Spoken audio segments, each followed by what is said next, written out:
श्रीविद्यां जगतां धात्रीं सर्गस्थितिलयेश्वरीं नमामि ललितां नित्यां महात्रिपुरसुन्दरीं। ॐ श्रीमात्रे नमः। ఓం శ్రీ లలితాంబికాయై నమః.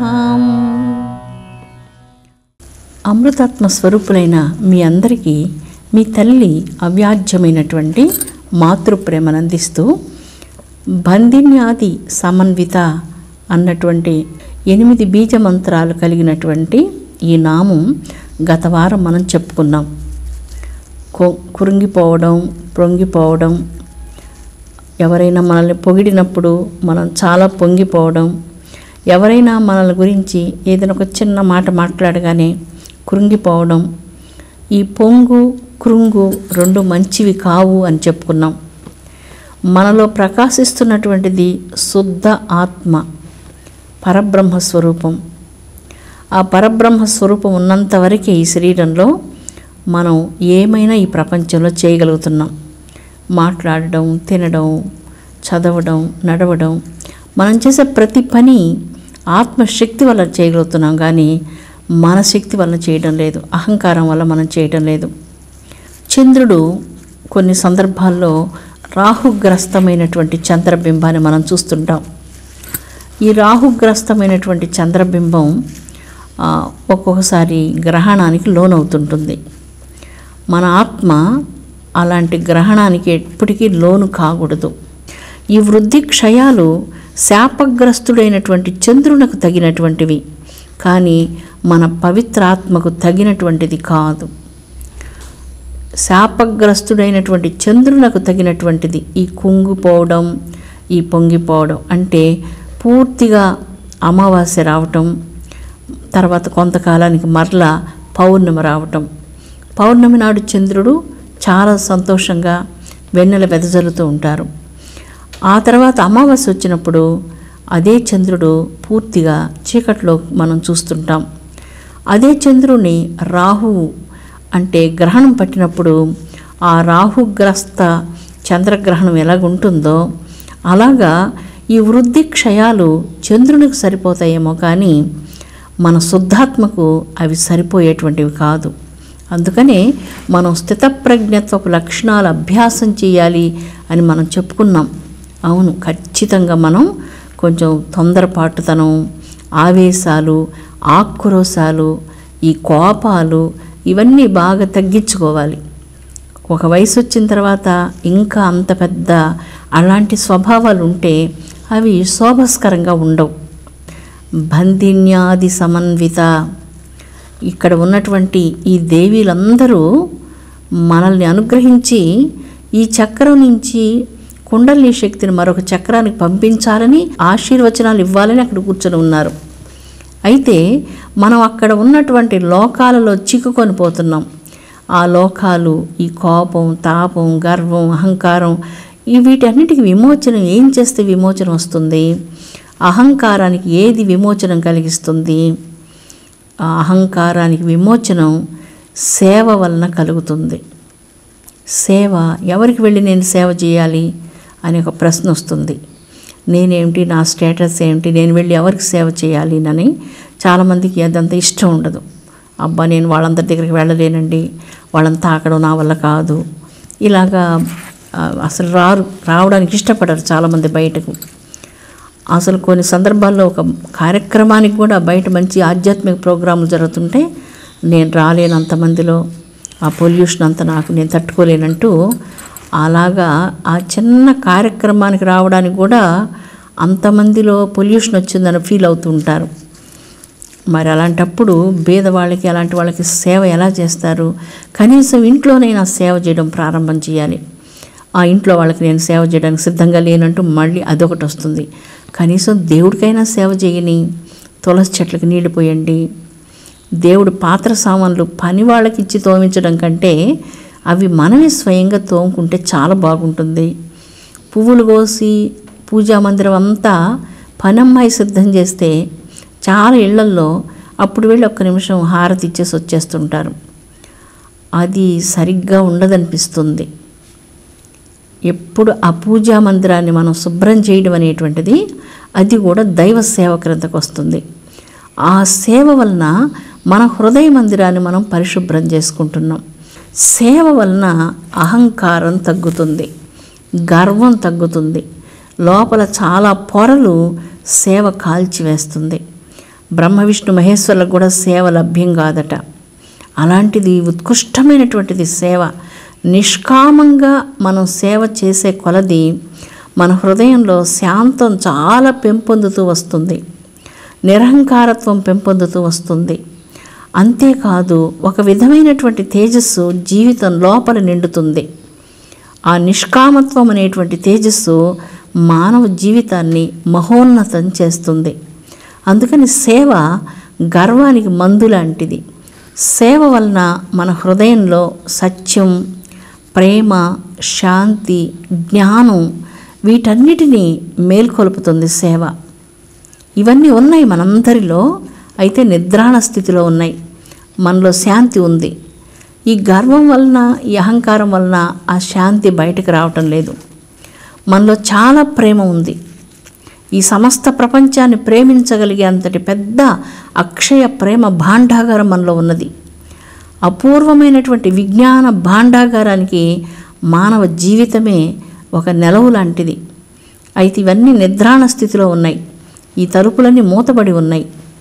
ఈ చిన్న సేవ వలన మానవ జీవితానికి చాలా వెలుగు వస్తుంది, చాలా ఆత్మీయత వస్తుంది, చాలా ప్రేమ వస్తుంది. ఈ సేవ ఖచ్చితంగా మన జీవితంలోకి మనందరం ఆహ్వానించుకుందాం.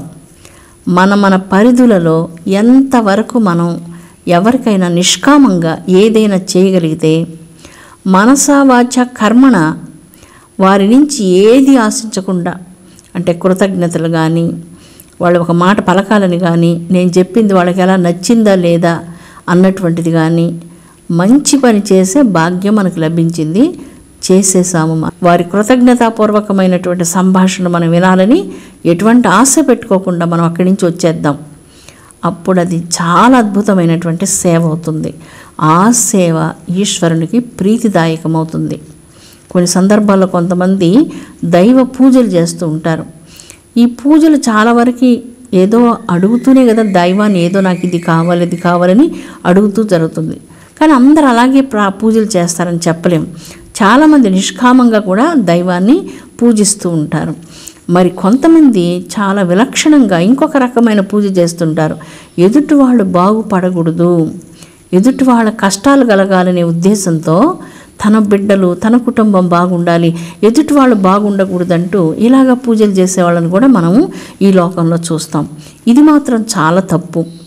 ఎదుటి వాళ్ళ క్షేమాన్ని మనం కోరాలి తప్ప ఎదుటివారి యొక్క వినాశనాన్ని ఎటువంటి పరిస్థితుల్లో మనం కోరకూడదు. ఒకవేళ మనం సేవ చేయకపోయినా కూడా పర్వాలేదు, కానీ ఎదుటివారి యొక్క వినాశనాన్ని మాత్రం ఎటువంటి పరిస్థితుల్లో మనం అలాగ కోరుకోకూడదు. అంటే మనం ఎదుటివారి వినాశనం కోరుకుంటున్నామంటే మన వినాశనానికి మనమే ఒక బాట వేసుకుంటూ ఉన్నామని అర్థం. ఎంతెంతగా మన ఎదుటివారికి అపకారం కలగజేయాలంటూ మనం ప్రయత్నిస్తూ ఉంటామో ఈశ్వరునికి వారి మీద చాలా కోపం వచ్చేస్తుంది, విపరీతమైనటువంటి ఆగ్రహం కలుగుతుంది. ఆ ఈశ్వరుడు బోళాశంకరుడు ఏది కోరినా అల్పకాలంలోనే వెంటనే ఆ కోరిక నెరవేర్చేటువంటి దయాసింధు. అయితే ఎదుటివారికి అపకారం కలగాలి అన్నటువంటి భావనతో పూజలు చేయడం కానీ ఇలాంటివి చేసినప్పుడు ఆ ఈశ్వరుడికి మన మీద చాలా చాలా కోపం వస్తుంది. అది ఎంత మాత్రం కూడా మంచిది కాదు అని మీకు నేను చెప్పనక్కర్లేదు, ఇది మీకు అంతా తెలుసు. ఇంకా ఈ కార్యక్రమాన్ని చాలామంది చిన్న చిన్న పిల్లలంతా చూస్తుంటారు కాబట్టి తెలియకుండా ఎవరైనా ఇలాంటి పొరపాటు ఆలోచన మన హృదయంలో వస్తే అలాంటిది ఎప్పుడు మనకు రాకూడదు అంటూ మనం ఈ విషయాన్ని మన మనసులో ఉంచుకుందాం. ఎప్పుడు దైవం దగ్గరికి మంచి మనసుతో వెళ్ళాలి, ప్రశాంతంగా దేవాలయానికి వెళ్ళి మన కోరికల పెద్ద దండను ఆ భగవంతుని మెడలో వేయకూడదు. మన భక్తి మాలను ఆయన మెడలో మనం వెయ్యాలి. స్వామి, నేను ఈ దర్శనానికి వచ్చాను, నా భక్తి మాలను భక్తి అనేటువంటి పుష్పమాలను నీ మెడలో సమర్పిస్తున్నాను. నేను నిన్నేది అడగడానికి రానేలేదు, నాకు ఏది వద్దు, అన్నీ ఇచ్చావు. నీ పవిత్రమైనటువంటి పాదాంబుజాలు నిరంతరం నా హృదయంలో ఉన్నాయి. ఇక నేను కోరవలసినటువంటిదంటూ ఏదీ లేదు, నాకు ఏ కోరిక లేదు అంటూ అలాంటి భక్తితో ఆలయానికి వెళ్ళడం చాలా శుభస్కరంగా ఉంటుంది. ప్రతినిత్యం కూడా మనం పూజ చేసేటప్పుడు ఆ సుప్రభాత వేళ ఆ భక్తితో భగవంతుని పాదపీఠిక మీద నేను తల ఉంచి నేను శరణు పొందాను. నాకేం తక్కువ, నీ ఉన్నంత వరకు నాకేం తక్కువ, నాకు ఏది తక్కువ లేదు, ఏ విధమైనటువంటి ఆశ లేదు. నీవే నా ఆశ, నీవే నాకు సంతోషం, నీవే నాకు నిధానం, నీవే నాకు సర్వస్వం అన్నటువంటి అనన్యమైనటువంటి ప్రేమ, భక్తి ఆ నిరహంకారత్వం నుంచి మనకు లభిస్తుంది. అలాంటిది ఈ 2వ చక్రంలో మనకు కలిగితే ఆధ్యాత్మిక ప్రయాణం చాలా సులభమవుతుంది. మన హృదయంలో ఎప్పుడైతే స్నేహశీలత కలుగుతుందో, ప్రేమ భావం కలుగుతుందో, ఈ 2 భావాలు మనల్ని చాలా శాంతిపరులుగా ఉండేటట్లుగా చేస్తుంది. స్నేహశీలత్వంతో ఉన్నప్పుడు ఎవరితోనైనా కూడా మనం కలిసిపోగలం. చాలామంది ప్రక్క వాళ్ళతో కలవలేక కష్టపడుతూ ఉంటారు. కానీ ఎవరి హృదయంలో ఈశ్వర పాదాలు ఉంటాయో వారు స్నేహశీలత్వంతో ఎక్కడికి వెళ్ళినా అందరితో చక్కగా కలిసిమెలిసిపోగలరు. భగవంతుడు అన్నిటిందు ఉన్నాడు కదా, అందుకని ఎవరిని మనం గౌరవించినా, మంచిగా వారితో మాట్లాడినా అది భగవంతునికే చెందుతూ ఉంది. ఎవరికి మనం సేవ చేసినా ఆ సేవ సాక్షాత్తు దైవానికే చెందుతున్నది అన్నటువంటి నిష్కామ భావనతో మనం సేవ చేయవలసి ఉంటుంది. మనం ఈ సందర్భంలో ఒక చక్కని కథ చెప్పుకుందాం. ఒక శిష్యుడు గురువు గారి వద్దకు వెళ్ళి, నేను దాదాపు 6 నెలల నుంచి ధ్యానం చేస్తున్నాను, నాకు ఇంతవరకు కుండలిని వికాసం కలగలేదు, రోజులు గడిచిపోతూ ఉన్నాయి, నాకు గురువుగారు మీరు ఖచ్చితంగా ఇప్పటికిప్పుడే నాకు కుండలిని వికాసాన్ని కలగజేయండి అని అడుగుతారు. గురువుగారు ఒక 15 నిమిషాలు ఆగు, నేను పని ఉంది వస్తానండి లోపలికి వెళ్తారు. ఇతనికి చాలా ఇంపేషెన్స్ అయిపోయింది, అంటే అసహనం కలిగింది. వెంటనే చాలా విసుగ్గా అటు ఇటు కూర్చోలేక తిరుగుతూ ఉన్నాడు. మనిషి కూర్చోవడంలోనే వాళ్ళ ప్రశాంతత మనకు అర్థమవుతుంది. మనసు ఎంత వికృతంగా తొందరపాటు చేస్తుంటుందో ఆ మనసు మనిషిని అటు ఇటు మాటిమాటికి తిప్పుతూ ఉంటుంది. అందువల్ల ఈ శిష్యుడు చాలా అసహనంగా అలా ఇలా తిరుగుతూ అక్కడ చెట్ల కొమ్మలు తీసుకొని తుంచి వేస్తూ, అక్కడ ఏదైనా రాయి కనపడితే తీసుకొని ఆ రాయిని ఇసురు కొడుతూ ఇలాగ చేస్తున్నాడు. అప్పుడు గురువుగారు బయటకు వచ్చారు. మనస్సులో చాలా వికల్పాలు ఉండి ఈ కోపతాపాదులు, ఈ గుణాలు, ఈ అనేక రకాలైనటువంటి శత్రువులు ఇవన్నీ అణిగిపోకుండా కుండల్ని వికాసం చేస్తే నీకే కష్టం వస్తుంది. ఎందుకంటే కుండలిని అంటే కుండము. కుండం అంటే ఏంటి? మన శరీరమే ఒక కుండం, ఒక కుండ లాంటిది. కుండలో సర్పం ఎలాగ ఉంటుందో ఈ మూలాధార కుండంలో ఆ సర్పం అనేటువంటిది 3.5 చుట్టలు చుట్టుకొని నిర్దిస్తూ ఉంది. యోగి గురువుగారు ఆ కుండలిని సర్పాన్ని మేల్కొల్పుతారు. కుండలిని శక్తి మేల్కొని 2వ చక్రంలోనికి ప్రవేశించి రాగానే అక్కడ ఆ కుండలిని శక్తికి దైవీ సంపదలు కనపడాలి. అక్కడ కోపం కనపడకూడదు, పరిపూర్ణమైనటువంటి శాంతం కనపడాలి. అక్కడ అసహనం ఉండకూడదు, కుండలినికి సహనం కనిపించాలి. అక్కడ గర్వం అసలు కనిపించకూడదు, ఆ గర్వస్థానంలో నిగర్వత్వం కనిపించాలి. కుండలినికి అక్కడ స్వార్థం కనిపిస్తే ఆ కుండలినికి క్రోధం కలుగుతుంది. అక్కడ నిస్వార్థం గోచరించాలి. అన్ని రకాలైనటువంటి దైవీ సంపదలు ఆ 2వ చక్రమైనటువంటి స్వాధిష్టాన చక్రంలో కుండలినికి రాగానే ఎదురుగా కనిపించాలి. అలాగ ఎప్పుడైతే ఈ దివ్య సంపదలు, ఈ దైవీ సంపదలు కుండలినికి గోచరిస్తాయో ఆ కుండలిని శాంతం వహించి ఆ చక్రం నుంచి, ఆ చక్రంలో ఉన్నటువంటి సాధకునికి అపూర్వమైనటువంటి అన్ని విద్యలందు సిద్ధిని ప్రసాదిస్తుంది. అందుకే ఇక్కడ ఉన్నటువంటి దేవతకు సిద్ధేశ్వరి అని నామం. ఏ విధమైనటువంటి సాధన చేయకుండా నేను 6 నెలల పాటు ఉదయం 15 నిమిషాలు, సాయంకాలం 15 నిమిషాలు నేను ధ్యానం చేశాను, నాకు ఇంకా కుండలిని వికాసం కాలేదంటూ ఇలాగ హడావుడి చేసేటువంటిది కాదు ఇది. ఇది ఒక అరటిపండు కాదు చేతిలో తీసి పెట్టేందుకు గురువుగారు. ఇది అద్భుతాద్భుతమైనటువంటి బ్రహ్మ విద్య ప్రసాదిని జగజ్జనని. ఖచ్చితంగా బ్రహ్మ విద్యా ప్రసాదిని అయినటువంటి కుండలిని శక్తి మేల్కొని షట్చక్రాలన్నిటినీ భేదనం చేసి సహస్రారాంబుజాన్ని చేరి మానవునికి బ్రహ్మానంద సుఖాన్ని ప్రసాదించడమే లలితా రహస్యనామ సహస్ర పారాయణంలో ఉన్నటువంటి ప్రధాన సారాంశం, ఉద్దేశ్యం అదే.